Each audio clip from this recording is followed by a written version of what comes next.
Race to the White House 2020.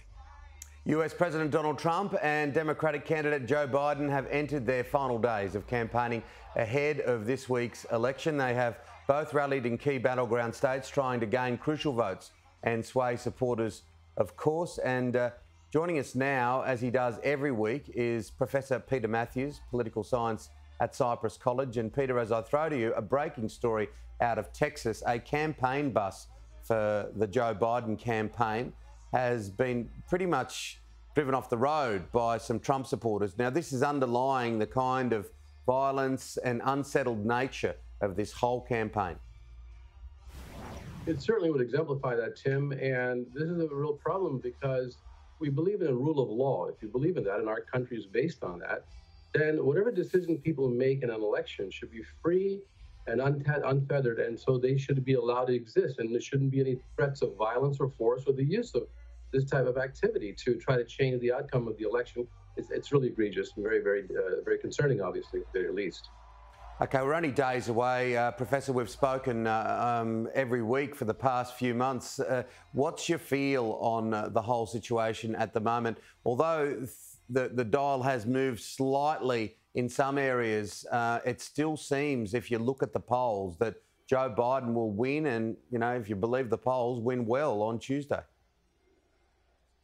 Yes, the needle moves very slightly, and that's to be expected, a bit of a tightening toward the end. But I do believe that overall, it looks like Biden has control of those battleground states in most of them. He's hanging on. But it really depends on how many, in quote, hidden Trump voters there are. This is a phenomenon which we missed, which occurred in 2016, where the pollsters missed a lot of voters who did not admit that they were Trump voters, or they said, we won't tell you who we're going to vote for, and they missed them. And I'm hoping the pollsters this year accommodated those folks, bring them into the equation. Otherwise, there's going to be a surge at the end there where President Trump could pull off or eke out a victory like he did in 2016 by winning those key battleground states by just, 1% or 0.5% of the vote like he did in Michigan. This could happen again, but I think right now Biden is looking pretty good overall. Again, nothing is over till it's over. With all the factors involved, like COVID and the, mail-in voting and the early voting in huge droves, all of that creates a certain level of uncertainty. And on election night, we're going to be waiting for results. We might get the results in Florida and a few states that count their absentee votes early. But other states may be later, a few days later, before we'll know the full count of the votes. So there's a lot of uncertainty there, but it's looking good for Biden. If I were the two, I'd rather be Biden than Trump. Extraordinary numbers in and around early voting, and that comes for obvious reasons because of the pandemic. Who does that play to, Professor? At this point, it looks like it's playing to Biden because most Democrats wanted to vote by mail or early in the early polls and not go on Election Day, but most Republicans wanted to go on Election Day.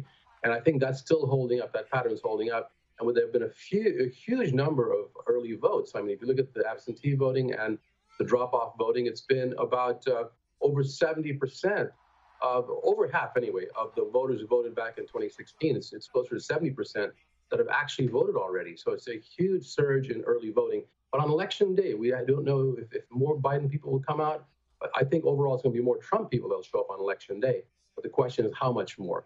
And again, those hidden Trump voters, possibly. We'll have to wait and see what happens exactly. You're not seeing these pictures at the moment, but we've got in the screen the second rally of the day for Donald Trump in Reading, Pennsylvania, which, of course, is outside the big cities. And it's right to his strong suit. There's 3,000 or 4,000, and one of our presenter reporters, Peter Stefanovic, is there. We also heard from one of our other reporters, Annalise Nielsen, this morning, with people that she'd spoken to. She interviewed two locals and basically asked them, what has been your relationship with COVID-19? They both said they'd had it and they've known people that had died. That is symptomatic of where this pandemic is in the US, isn't it?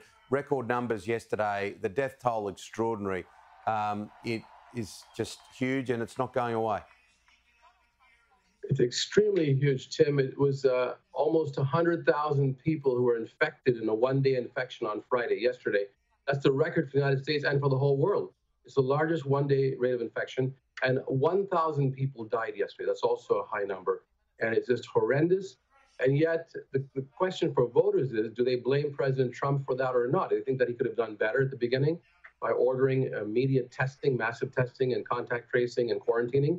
as South Korea, for example, did and kept their numbers way down? Or was this just something that happened the president couldn't help? And his supporters say he couldn't really help it. It was something that came from nature. It's not, or from China, the way they put it. It's horrendous how they're trying to shift the blame to the Chinese, but yet he could have done better. And I think a lot of Biden people and anti-Trump voters feel that we need a change in leadership because they think Biden will rely more on science and reason. But we'll have to wait and see how things go. And the difference is stark between the two sides and how they perceive the COVID crisis. But they're all suffering. The red states are suffering just as much as the blue states did in the tremendous infection rates and people dying. And it's just something that we should come together, really. I think the country needs to come together, base it on science and reason, like many countries like Australia and South Korea and Germany have done, and solved, at least kept it at bay until a vaccine is ready. Vaccine will be coming. But until then, we have to minimize the number of fatalities and the suffering that's going on in the country. Yeah, well, we've seen breaking news this morning. Boris Johnson, the Prime Minister of the United Kingdom, has announced another lockdown of November 5 through to December 1 because it is out of control again there. Look, in and around elections, people talk about swing voters and where people are sitting on the edge. There just doesn't seem to be that here, does it? You're either in one camp or the other. There's a massive divide in the middle, and it's interesting from an outsider's point of view to look at. I'm sure it is from an outsider. I'm an insider being here and being in the thick of things, but to me, it is very, very few people have not made up their minds. I think it's maybe 1 or 2%. But the thing is, because of our electoral college system and the fact the popular vote doesn't determine the winner fully at all, in fact, it's the electoral college that counts. Because of that, even a 1% undecided voter, 1.5% or 2% in some of those swing states could make a big difference in the outcome. And yet it is one of the elections in which almost everyone has made up their minds early on. And there's not much room for the campaigners on both sides to try to swing the voters one way or the other. So that's what makes it even more interesting, and to see how that works out with all the variables involved. Well, by the time we next have a chat, we will probably know, or we will know the answer, I would presume, because it's a few days later. So even if we don't have it on the night of the election, by the time we chat, we will. Always good to catch up. Enjoy your weekend. Thank you, Tim. Same to you.